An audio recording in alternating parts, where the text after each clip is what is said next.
diabetes mellitus, hipertensión arterial, etcétera, ¿no? Sino ahora, por el confinamiento que ha habido, no solo que ha habido, sino que hay, por la situación que estamos viviendo en la ciudad, ansiedad, no solo en los pacientes que pueden estar infectados con COVID, sino en sus familiares, ¿no? Entonces, imagínense la cantidad de pacientes o de personas que están sufriendo de estos cuadros. Mucho se ha hablado de usar sedantes, incluso de fármacos ansiolíticos más poderosos, y alguien por allí dijo, ¿y qué tal si echamos estos fármacos al agua? Pues esa de repente no es la solución, aunque alguien por allí lo dijo en algún congreso, ¿no? Así que los ansiolíticos, si bien es cierto, como vamos a revisar, tienen algunos efectos puntuales, no solamente sirven para calmar la ansiedad, ¿de acuerdo? Como vamos a ver, hay 4 mecanismos de acción que pueden ser utilizados. Todos son sintéticos y tienen 3 hasta 4 acciones fundamentales, ¿ya? Uno, que suprimen la ansiedad de origen neurótico, es decir, en el caso de la neurosis ansiosa, esta es la acción más importante, de ahí su nombre, ansiolítico. Sin embargo, también producen un efecto de sedación, calman la agitación, producen somnolencia, y son hipnóticas. Hipnótico quiere decir que induce al sueño. Y un cuarto efecto, que si bien es cierto no está descrito aquí, también es utilizado, aunque en segundo o en tercer plano de elección, ¿no? Que es el efecto anticonvulsivante antiepiléptico. Pues estos nombres, tranquilizantes mayores y menores, que están entre comillas, se utilizaban antiguamente. Los mayores se usaban para llamar a los hoy conocidos como fármacos neurolépticos antipsicóticos, ¿no? Y los menores para hablar de los fármacos que estamos tratando ahora, en enfermedades mentales menos severas, como los casos de neurosis ansiosa, que difieren pues de los cuadros de psicosis, ¿ok? Hay 2 grupos entonces importantes de estos fármacos, que son las benzodiazepinas, que son las más importantes, y las azapironas. Vamos a tratar el 90% de la conversación sobre las benzodiazepinas. Muy bien. Las benzodiazepinas entonces se clasifican por acción, ¿sí? Tenemos las predominantemente ansiolíticas, las predominantemente hipnóticas, las otras que, sin perder sus propiedades ansiolíticas e hipnóticas, también tienen acción antiepiléptica. Como ustedes saben, la droga patrón, seguramente la han escuchado en muchas situaciones, de repente con algún familiar o algún paciente hospitalizado, es el uso del diazepam como droga principal, ¿no? Y ahí todos los demás derivados, como el clonazepam, alprazolam, bromazepam, lorazepam. Las benzodiazepinas predominantemente hipnóticas, como el temazepam, el zolpidem y la zopiclona, que estos dos son análogos, también muy utilizados. Y las drogas pues anticonvulsivantes, antipilépticas, como el clonazepam, el diazepam, y también el uso del midazolam. ¿Cuáles son las acciones farmacológicas? ¿Hasta ahí estamos bien? ¿Me están escuchando? Sí, doctor. Sí, doctor. Gracias, muy bien. Entonces, hasta ahí podemos hacer un breve resumen. Hemos hablado de lo más importante, y que son preguntas de examen. Y eso, bueno, haciendo un paréntesis, estoy proponiendo que les demos el tema, no el tema, porque el tema es todo, ¿no? Sino el párrafo, por decir, de dónde saldría la pregunta del examen, ¿ya? Eso ya lo hemos conversado, bueno, lo estoy proponiendo, pero espero pueda ser utilizado. ¿Cuáles son las acciones farmacológicas? Es evidente, a nivel del sistema nervioso central, van a suprimir pues la ansiedad, pero para eso tenemos que conocer algunos conceptos, ¿de acuerdo? La ansiedad, como vieron inicialmente en esta imagen, es una sensación pues de angustia, ¿no? Que afecta a una persona, pero esta ansiedad puede ser controlada de alguna forma, y en otras situaciones no, ¿sí? En unas situaciones puede ya alterar no solo el comportamiento completo, ¿no?, de la persona, sino generar alteraciones en su vida, ¿no?, o en la percepción de la realidad. Esa es la diferencia principal entre una neurosis ansiosa y un estado psicótico, ¿de acuerdo? Nosotros entonces usamos estos fármacos en el caso de la neurosis ansiosa, ¿sí? Es una ansiedad pura en respuesta a algo que te está afectando, como ahora esta enfermedad del coronavirus. Pero cuidado con la ansiedad que genera alteraciones ya en la persona, en su actividad, en su vida diaria, en su trabajo, etc. Y la aleja de la realidad, ¿no? Esos son los cuadros psicóticos, ¿de acuerdo? Muy bien. Asimismo, como bien conocen ustedes, pues van a producirse efectos sobre el sueño. Y tenemos que tener algunos conceptos, ¿ya? El sueño tiene un tiempo de latencia. ¿Qué significa esto? O sea, desde que ustedes se acuestan hasta que duermen, ese es el periodo de latencia del sueño.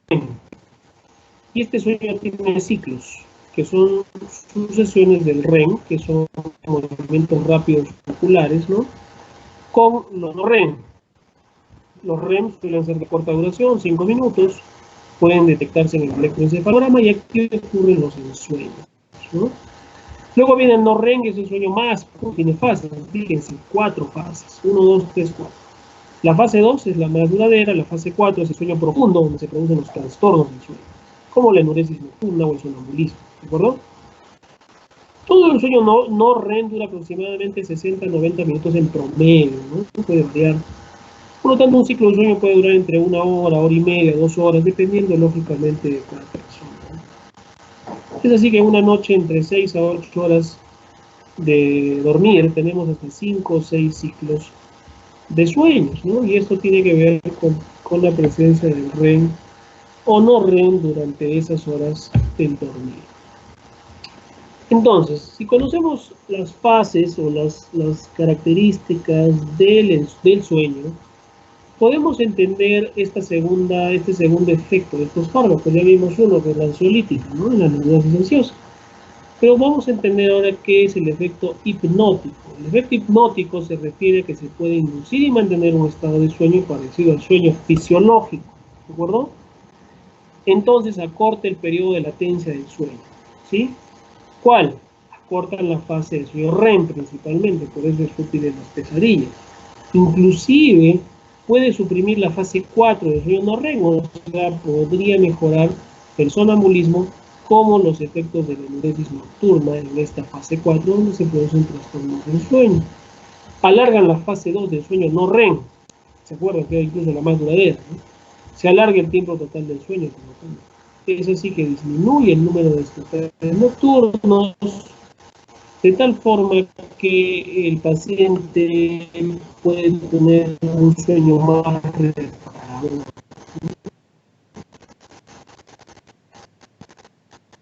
Sin embargo, hay que tener mucho cuidado con las benzodiazepinas comunes, como el diazepam, el clonazepam, porque en personas de tercera edad puede generar.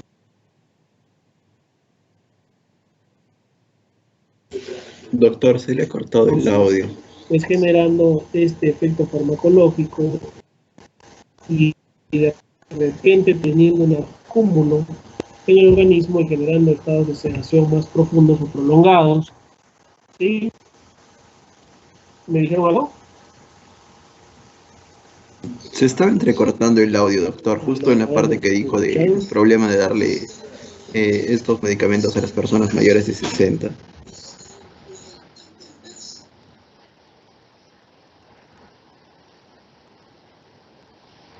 Ok, ya, ahora se me escucha mejor. Sí, ahora sí.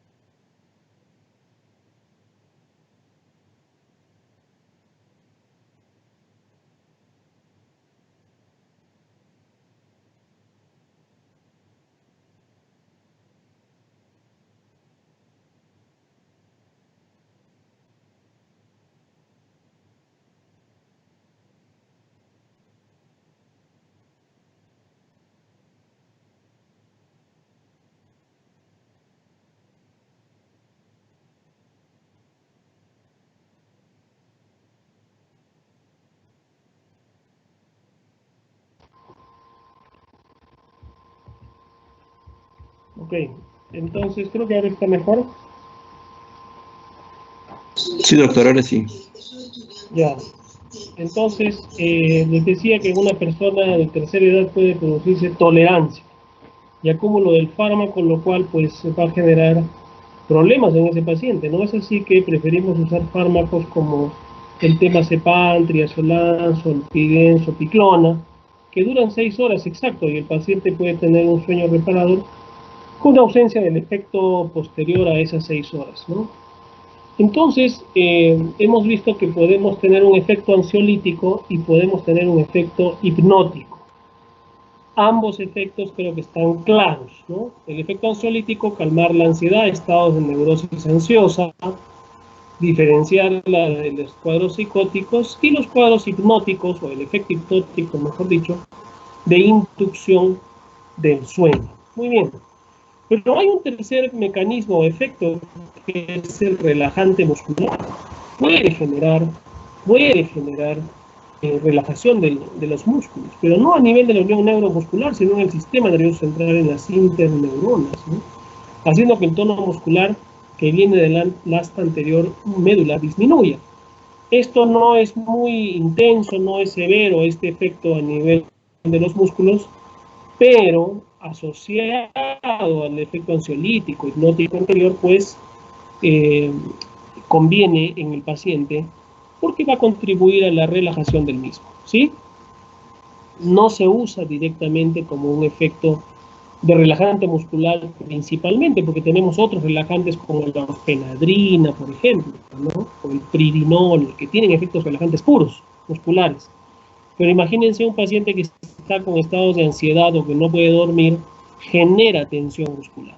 Por lo tanto, ayuda a incrementar estos dos primeros efectos, ¿ya? Un cuarto efecto, como les dije, es el anticonvulsivante o antiepiléptico, ¿no? Útil, útil en las epilepsias, como el diazepam o el midazolam, que son para uso endovenoso, ¿no? Frente a las convulsiones tónico-clónicas generalizadas o el estatus convulsivo, el diazepam es el fármaco de elección, ¿no? Pero tenemos otros fármacos que se pueden dar por vía oral, como el clonazepam, ¿no?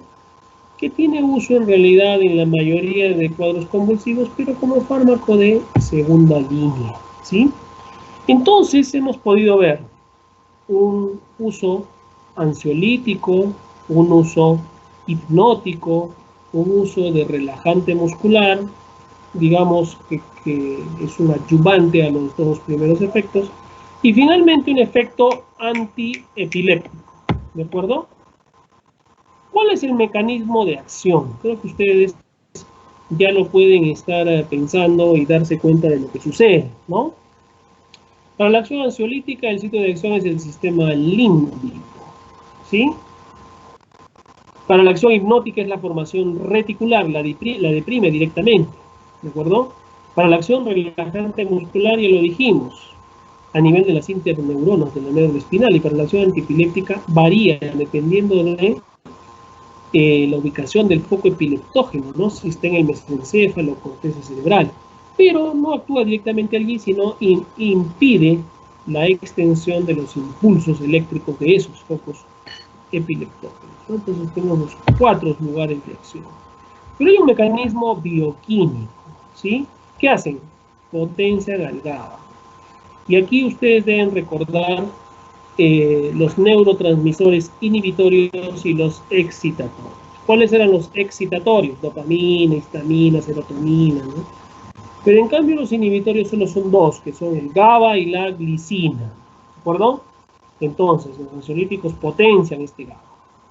De tal forma que en la sinapsis interneuronal hay 2 clases principales de receptores. Tenemos el receptor GABA A y el GABA B, ¿de acuerdo? El más importante para efectos de las benzodiazepinas es el GABA A, hiperactivan este receptor y genera un incremento o potenciación de este GABA, teniendo un efecto modulador depresivo, ¿no? Depresivo entre comillas, no que causa depresión, ¿no? Sino que deprime la acción del organismo son inhibitorios, ¿sí? Entonces, las benzodiazepinas, al interactuar con este receptor, generar que se potencie el efecto del mismo, generando un efecto inhibitorio a ese nivel. Muy bien. Hay un efecto cardiovascular, cuidado, ¿sí? Algunos pacientes que están con presión alta, no, dale una benzodiazepina, un clonazepam, alprazolam, porque está muy ansioso. Bueno, si vas a calmar la ansiedad no hay problema, pero acuérdense que las benzodiazepinas no es el tratamiento de un paciente con hipertensión arterial, sino más bien si ésta se está asociando además a un cuadro de ansiedad. Sí funciona. Cuidado con el efecto del aparato respiratorio. Sí, hemos tenido casos de pacientes que tomaron de más estos fármacos o se administraron de forma endovenosa o intramuscular y pueden llegar a producirse paros respiratorios, ¿no? Paciente con EPOC, apnea obstructiva del sueño, asmáticos, pacientes con neumonía, tercera edad, cuidado, ¿ya? No se deben usar en forma endovenosa, uso rápido, para sedarlo al paciente que está con excitación psicomotriz, pero además está con oxígeno y con neumonía y tiene 80 años, lo puede matar, ¿de acuerdo? Mucha cautela con este efecto. ¿Qué pasa con su farmacocinética? Estos son liposolubles porque llevan al sistema nervioso central. Acuérdense que la liposolubilidad es una característica importante, ¿no?, en la farmacocinética para atravesar membranas. Tiene buena absorción digestiva, también vía rectal, también vía endovenosa. Se liga a proteínas plasmáticas en sangre, bastante, entre el 70 y el 99%. Las concentraciones en el sistema nervioso central se alcanzan rápidamente, son buenas, tienen una biodisponibilidad muy importante. Se eliminan, y fíjense, tienen metabolitos activos. Es por eso que el uso de pacientes de tercera edad, donde puede acumularse este fármaco por la tolerancia que tienen, y siendo los metabolitos activos, pues podría generar una sedación mayor en estas personas de tercera edad que la reciben, ¿no? El diazepam, fíjense, se va transformando en 2 o 3 metabolitos todos activos, ¿no? Y es así que este diazepam puede prolongarse en su efecto, incluso hasta más de 24 horas. El lorazepam es el fármaco de elección en emergencia para administración intravenosa o bioral. ¿Por qué? Porque tiene un efecto corto, rápidamente puede ser revertido, ¿no? El metabolito ya en la primera transformación es inactivo, ¿de acuerdo? Hay efectos adversos, pues van a derivar de lo que hemos hablado, ¿no? Colaterales, hay grado de sedación, definitivamente, somnolencia diurna. Si un paciente va a conducir o va a hacer una actividad de riesgo, pues hay que tener mucho cuidado. La mayoría de efectos tóxicos, pues la mayoría se presentan en pacientes con fines autolíticos, ¿no?, suicidas, aunque tiene un margen terapéutico amplio este fármaco, ¿no? O sea, para que una persona se mate con benzodiazepina, pues no va a morir directamente por el efecto de ella, sino indirectamente por los efectos cardiovasculares y respiratorios que pueden producirse en forma secundaria. Definitivamente estos fármacos pueden generar dependencia. Fíjense, hay varios estudios en relación a que en 2 a 3 meses pues puede generarse dependencia. Cuidado con el uso de estos fármacos, ¿no? Sin embargo, se dice que no es grave, pero a largo plazo puede traer consecuencias por la dependencia psíquica y física que pueden producir en estos pacientes, ¿no? ¿Cuáles van a ser las indicaciones?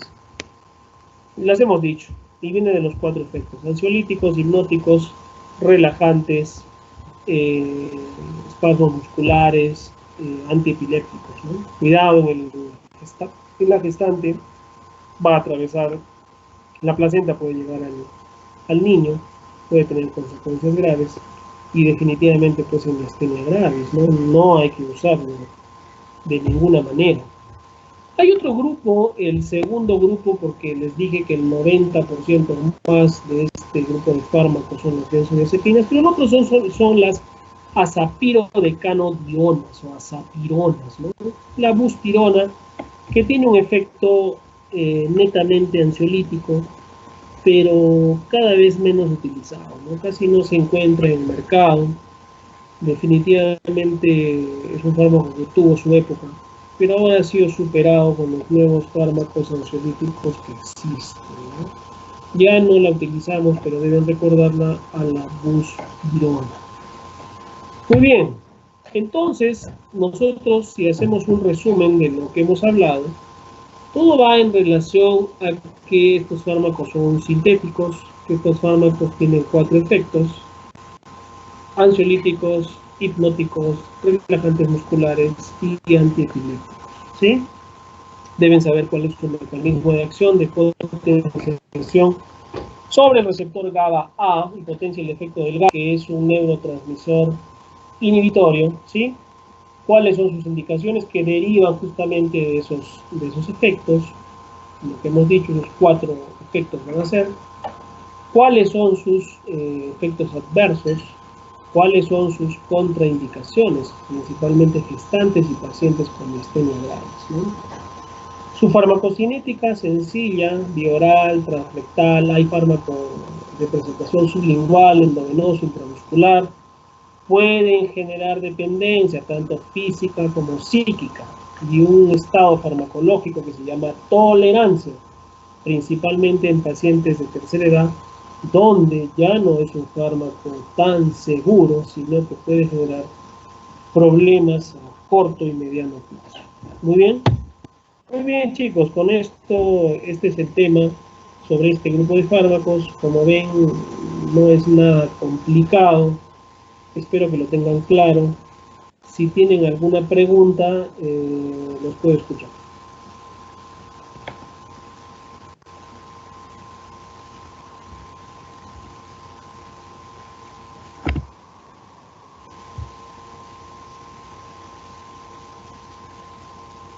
Doctor, yo tengo una pregunta, pero no sobre el tema, sino sobre el examen. Bueno, pregunta. La fecha del examen, ¿para cuándo la están programando? Porque todavía falta una clase, si no me equivoco. Bueno, como están también en sus notas, cuando ustedes quieran. ¿Cuándo quieren dar ustedes? Ah, ya. Creo que Conversen ustedes y estamos completamente a su disposición. ya. Gracias, doctor. Ok. Muy bien, chicos. Sí, les Doctor, escucho. disculpe. Sí.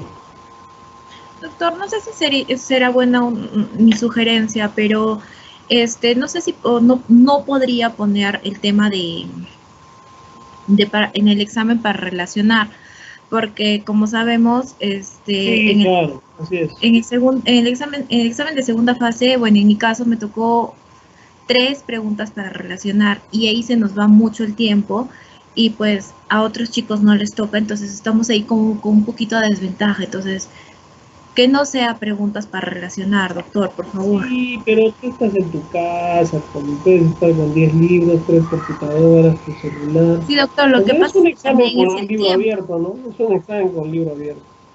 Pero, mira, no es esa justificación. Pero sí lo vamos a considerar muy correcto. Incluso voy a darles más tiempo ahora en el tercer examen. ¿Ya? Mucho más tiempo. Un 30% más si es posible. Ok, doctor, muchas gracias. Sí, creo que sí, no hay ningún problema. Pero estudien, por favor. No estudien un día anterior. Esta clase de ahora estudien alguna vez. Es sencillo. ¿Sí? Bueno, sencilla para que estudien, ¿no? Porque yo no entiendo cómo hay alumnos que tienen 20 y hay alumnos que tienen 0,2. Voy a ya llamar a una reunión de padres de familia ahora antes del examen. No se me vuelve a Doctor, yo tengo una consulta con respecto al tema que hemos avanzado hoy día. Muy bien.